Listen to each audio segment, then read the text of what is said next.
ఏంటో పిలిచావు? ఇదిగో తీసుకో చాక్లెట్. ఈరోజు నా హ్యాపీ బర్త్డే. మరి ఫేస్ లో హ్యాపీనెస్ లేదు. Happy birthday. విషెస్ చెప్పడం కాదు, కనీసం కేక్ కూడా లేదని ఏడుస్తుంది. టౌన్కి వెళ్ళి కేక్ తీసుకురా. ఊరి దాటి వెళ్తే పెద్దనాన్న మెట్టుతోనే కొడతాడు. ఇంకేమన్నా చూసుకో. కేక్ తెస్తే కిస్ ఇస్తా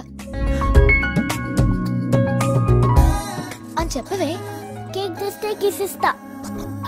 గిరిజ, వాడితో మాట్లాడకు. వాడితో మాట్లాడివద్దని మీ నాన్న నాతో చెప్పాడు. అయినా నీకేమైనా అవసరం ఉంటే నాకు చెప్పు.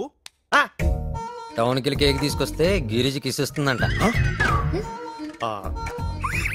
నేను తీసుకొస్తా. రెసం పచ్చుకొని వస్తా. తీసుకురాగానే పళ్ళు తోముకోవాలి. అయినా నాకు డ్రైవింగ్ రాదుగా.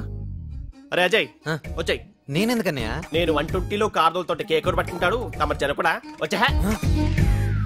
వీడు చాలా ఓవర్ చేస్తున్నాడు. హలో, ముద్దిస్తానని చెప్పింది నీకు.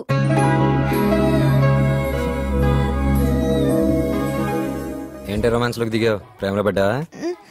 అదేం లేదు, జస్ట్ బెట్. ఇలా పెట్టిగా ఎంతమంది కిస్ ఇచ్చావే? కాస్త మంచిగా ఉందామంటే ఉండనివ్వవుగా. ఓయ్, ఒకవేళ పడదామనుకున్నా గీత విషయం గుర్తొచ్చి నిన్ను చంపేయాలన్నంత కోపం వస్తుంది. గీత విషయంలోనే కదా నువ్వు ఎంత కోపంగా ఉన్నావు? సరే చెప్తాను వీడు. ఆ రోజు గదిలోకి గీతని నేను పిలవలేదు, తనే నన్ను పిలిచింది. Ajay, I love you. Please నా మాట విను. నన్ను ఎక్కడికైనా తీసుకెళ్లి పెళ్లి చేసుకో ప్లీజ్ అజయ్. గీత, నిన్ను తీసుకెళ్ళడం పెద్ద కష్టమేం కాదు, కానీ నేను తీసుకెళ్తే లైఫ్ లాంగ్ వీళ్ళని క్షమించరు. అది కూడా కాదు నన్ను ఆపేది. వీడిది కూడా వీడి తండ్రి రక్తమే అని నా తండ్రిని అంటారు. అది నాకు ఇష్టం లేదు.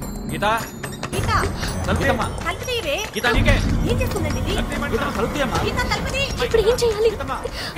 ఇంట్లో అందరికి తెలిసిపోయేటట్టుంది. Geetha, Geetha, I love you Geetha. Please మన ఇద్దరు లేచిపోదాం. నా మాట విను ప్లీజ్. ఏంట్రా నా కుదురు లెక్కెళ్తా?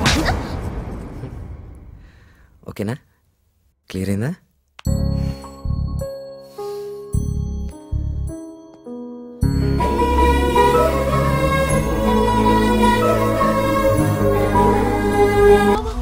ఆ కుటుంబం నాది, వాళ్ళు నా వాళ్ళురా.